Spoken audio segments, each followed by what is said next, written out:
नमस्ते पाठकों। मैं प्रतिज्ञा हाजिर हूँ आप सबके सामने कहानी इश्क मुबारक के 22वें भाग के साथ। धृति वहीं से मुड़ी और चली गई। और सर वो अर्नब को। अगर अर्नब तुम्हें परेशान करता है तो मैं उसे रोक दूंगा और समझा भी दूंगा। तुम टेंशन मत लो। माना मेरा भाई थोड़ा सा झल्ला है लेकिन वो बुरा नहीं है। बल्कि एक बात सच बोलूं रूही, अर्नब बहुत अच्छे इंसान है सर, मैं जानती हूँ। रूही की आवाज़ अभी भी रूंधी हुई थी। तो तुम उसे पसंद करती हो या नहीं? क्यों मजाक कर रहे हैं सर? मैंने आपको बताया ना, 3 दिन में मेरी सगाई होनी है। मैं अर्नब के बारे में सोचना भी नहीं चाहती। हाँ, मुझे बताया कि तुम्हारी सगाई है कुछ वक्त में, लेकिन मैंने ये नहीं पूछा। मैं तो बस ये पूछ रहा हूँ कि मेरा भाई तुम्हें पसंद है या नहीं। रूही कुछ नहीं बोली। रूही, मुझे तुम्हारा जवाब पता है। तुम भी उसे बहुत पसंद करती हो। सुनो, मैं फैमिली के साथ तुम्हारे घर आ सकता हूँ सगाई से पहले और सारी बातें क्लियर कर सकता हूँ। No no sir, no sir, उसकी उसकी कोई ज़रूरत नहीं। मैं मैनेज कर लूँगी। रूही की आवाज़ में घबराहट थी। इतना डरती क्यों हो रूही? मैंने कहा तो मैं बात कर लूँगा।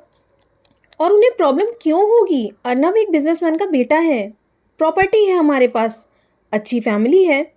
मुझे यकीन है यार, तुम्हारे घर वाले मान जाएंगे। सर आप मेरी फैमिली को नहीं जानते। कहकर रूही ने फ़ोन रख दिया। आकाश को बहुत अजीब लगा। खैर, उसने भी फ़ोन रख दिया। नीलम कमरे में खाना रख गई थी जो ठंडा हो गया था। आकाश ने घड़ी पर नज़र डाली। 12 बज रहे थे। धृति धृति अभी तक रूम में क्यों नहीं आई? आकाश ने दरवाज़ा खोलकर बाहर झांका। सब सुनसान था। कल शादी थी, इस चक्कर में आज गाना बजाना बहुत ही जल्दी ख़त्म कर दिया गया था और सब अपने अपने कमरों में चले गए थे। ये लड़की कहाँ रह गई? आकाश धीरे से चौके के पास गया। चूल्हा बुझा दिया गया था। राख अभी भी गर्म थी। यहाँ तो कोई नहीं है। आकाश नीलम के कमरे के पास गया और कुंडा खटकाया। उसकी माँ आंखें मसलते हुए बाहर निकली। क्या चाहिए भैया? अरे चाची, वो मैं बस धृति को ढूंढ रहा था। सॉरी, मेरी वजह से आपको डिस्टर्ब होना पड़ा। अरे कोई बात नहीं भैया। रानू कमरा में नहीं है का? ना, मैं तो बहुत देर से ढूंढ रहा हूँ। देखो छत पर ना निकल गई हो। ओह ओह हाँ, मैं भूल गया था, छत पर ही होगी। सॉरी चाची, आप सो जाइए। हाँ। आकाश दौड़ता हुआ छत पर पहुंचा। चारों तरफ नजर घुमाई। दीवार के एक कोने में धृति घुटनों में सर छिपाए हुए बैठी थी। उसे देखकर आकाश की घबराहट कुछ कम हुई। ए, तुम यहाँ क्या कर रही हो? नीचे चलो। धृति वैसी ही बैठी रही। क्या हुआ? खाना भी नहीं खाया? थाली लगी रखी है नीचे, चलो खाना खा लो चलकर। धृति कुछ नहीं बोली। आकाश ने उसके पास जाकर दोनों हाथों से उसका चेहरा पकड़कर ऊपर उठा दिया। पूरा चेहरा आंसुओं से सना हुआ था, ऐसे जैसे किसी ने सर पर से पानी डाल दिया हो। आकाश पगला सा गया। ये क्या हाल बना रखा है तुमने? हाँ, रो क्यों रही हो? बताती क्यों नहीं? आप आप उसे पसंद करते हैं ना? धृति सुबकते हुए बोली। किससे? उसी को जिसके लिए आर लिखवाया हथेली पर। धृति ने उसका हाथ पकड़कर खोल दिया। आकाश ने थोड़ी देर अपनी हथेली देखी और मुस्कुरा दिया। हाँ, पसंद तो करता हूँ, बहुत ज़्यादा करता हूँ। तो फिर ब्याह कर लेते उसी से। हमें विदा कराने क्यों आ गए थे? क्या क्या मतलब? मतलब ये कि जानते हैं हम कि हम बहुत पढ़े लिखे नहीं हैं, ऊपर से गँवार हैं आपके, दोस्तों से मिलाने लायक तो बिल्कुल भी नहीं है। अक्ल और तमीज़ तो भगवान हमें दिए ही नहीं। फिर आप उस लड़के से शादी क्यों नहीं कर लिए? बताइए हमें। हमें तो शादी करनी ही थी।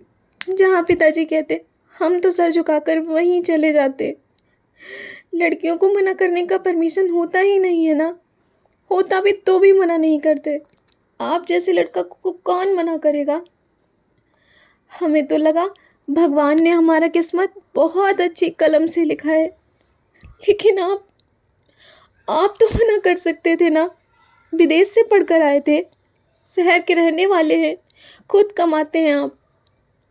आप तो अपने पिताजी से कह सकते थे ना कि आपको ब्याह नहीं करना। बोलिए, काहे ज़बरदस्ती हमें अपने खूंटे से बांध लिए? हम बहुत पहले से पूछना चाहते थे, पर डरते थे। लेकिन आज हम जानकर ही रहेंगे। बताइए, काहे शादी की हमसे? वो आकाश के कंधों को हिलाई जा रही थी और आकाश पत्थर की तरह वो दिन याद कर रहा था जब उसके पिता ने साफ कह दिया था कि तुम्हें बिजनेस का हिस्सा रहना है तो इस लड़की से शादी करनी होगी, चाहे इसे भी एक बिजनेस डील मान लो। ये डील है मेरी तुम्हारे साथ। आकाश धृति को क्या बताता? दोनों की शादी एक डील थी जिस पर आकाश का कैरियर डिपेंड करता था। अपने स्वार्थ और लालच के लिए उसने एक मासूम लड़की की जिंदगी में जहर घोल कर रख दिया था। हाँ आकाश, तुम चाहते तो मना कर सकते थे इस शादी के लिए। इतने क्वालिफाइड तो थे तुम कि खुद अपना इंडिपेंडेंट बिजनेस स्टार्ट कर सकते थे। क्यों नहीं किया तुमने? अपने पिता के अच्छे खासे चल रहे बने बनाए बिजनेस का हिस्सा बनने का लालच था तुम्हें, इसीलिए तो तुमने शादी के लिए हाँ कर दिया। फिर इस बात की सज़ा भी दी तो उस लड़की को जिसे इन सब के बारे में कुछ पता ही नहीं था। अपने लालच की सज़ा तुमने कदम कदम पर उस लड़की को अपनी नफ़रत की आग में जला कर दी। तुमसे बड़ा स्वार्थी इस दुनिया में कोई नहीं होगा Akash. You are the most selfish person ever born on this earth. Akash को खुद से इतनी नफ़रत हो गई थी कि वो इसी वक्त अपनी जान लेना चाहता था। वो खुद को कैसे सज़ा दे कि धृति को तसल्ली मिले। धृति एक बार उससे कह भर तो दे, वो खुशी खुशी उसके लिए मर सकता था। लेकिन एक बार फिर धृति का रोना उसकी सहन शक्ति को घटाने लगा था। देखो, तुम रोना बंद करो पहले और नीचे चलो, मैं सब बताऊंगा। तुम रोओगी तो मैं कुछ कर बैठूंगा, बता रहा हूँ। क्या फ़र्क पड़ता है मेरे रोने से? मुझे तो बहुत बार रुलाया है आपने, लेकिन उस लड़के के रोने से आपको तकलीफ होती है। उसके आंसू आप नहीं देखना चाहते क्योंकि वो तो खूबसूरत है, साथ ही पढ़ी लिखी है, फर्राटेदार अंग्रेजी बोलती है, शहर वाली लड़कियों की तरह जीन्स टॉप पहनती है। इसीलिए ना, ऐसी ही लड़की तो चाहिए थी ना आपको। आकाश समझ गया था कि धृति ने फ़ोन पर कुछ आधी अधूरी बात सुन ली है और उसे गलत समझ बैठी है। बोलिए ना, वो आपके ऑफिस में काम करती है ना, बिल्कुल आपकी जैसी है, बहुत सुंदर, बहुत समझदार। उसी रूही के लिए हाथ पर आर लिखे थे ना। बोलिए, काहे नहीं बोलते? आकाश तड़प उठा और दौड़ता हुआ नीचे चला आया। अपने कमरे में शेविंग किट से ब्लेड निकालकर उसने अपनी हथेली पर गहराई से बड़ा सा रानू लिख दिया था, जिससे लगातार खून रिस रहा था। आकाश दर्द से छटपटा रहा था, लेकिन वो अपने प्रायश्चित के लिए कुछ भी करना चाहता था। वो अपनी हथेली पीछे किए हुए वापस दौड़ता हुआ छत पर आया। सुनो धृति, मेरी फ़ोन पर हो रही बात का एक छोटा सा हिस्सा सुनकर तुमने ये समझ लिया कि मेरा उस लड़की से कोई रिश्ता है? हाँ, रिश्ता तो है, पर अभी नाम नहीं मिला है। धृति आंखों में आंसू भरे उसकी तरफ गुस्से से देखने लगती है। आकाश जैसे ही उसका हाथ पकड़ने को होता है, वो झिटक देती है। पूरी बात तो सुन लो। अगर इस रिश्ते को कोई नाम मिला तो वो लड़की रूही तुम्हारी देवरानी बनेगी। धृति चौंक कर उसकी तरफ देखने लगती है। इस जवाब की उसे कतई उम्मीद नहीं थी। क्या? सच में? अर्नब? क्या वो? वो और अर्नब एक दूसरे को पसंद करते हैं। रूही की फैमिली ने उसकी शादी तय कर दी है, तुम्हारी तरह बिना उसकी मर्जी जाने। और तुम्हारी ही तरह बिना अपनी मर्जी बताए वो चुपचाप शादी करने जा रही है। उसकी माँ बचपन में ही मर गई थी। उसके पिता रूही के भाई के डिसीजन को ही मानते हैं। ये शादी भी उसका भाई ही कर रहा है। वो चाह कर भी मना नहीं कर पा रही। बस इसी उलझन में रो पड़ी थी और मैं उसे तसल्ली दे रहा था बस। आसमान में बादल गरज रहे होते हैं, मानो धृति को नाराज करने के लिए आकर्ष को डांट रहे थे। बिजली चमक रही थी। धृति डरकर कांप जाती है। आकर्ष उसके करीब जाकर अपनी हथेली उसके सामने करता है। ये देखो धृति, जिसका नाम लिखा है मैंने अपनी हथेली पर, उसके अलावा मेरी ज़िंदगी में कोई भी नहीं है। मैं सिर्फ़ और सिर्फ़ इस लड़की से प्यार करता हूँ, पागलों की तरह। मैं सिर्फ़ इस लड़की के लिए यहाँ आया हूँ। ये लड़की थोड़ी सी झल्ली है, लेकिन मुझे उसके झल्लेपन से प्यार हो गया है। इसके बिना मैं रह ही नहीं सकता अब। ये जैसी भी है, मुझे वैसी ही चाहिए। मुझे इसे ज़रा भी नहीं बदलना। इसमें जान बसने लगी है मेरी। ये रोती है मेरी वजह से तो मेरा दिल करता है अपनी जान दे दूँ। सच कह रहा हूँ, अपनी मोहब्बत को कबूल कर रहा हूँ और ये मैं पूरी दुनिया के सामने कर सकता हूँ। मुझे तुम पर शर्म नहीं आती धृति।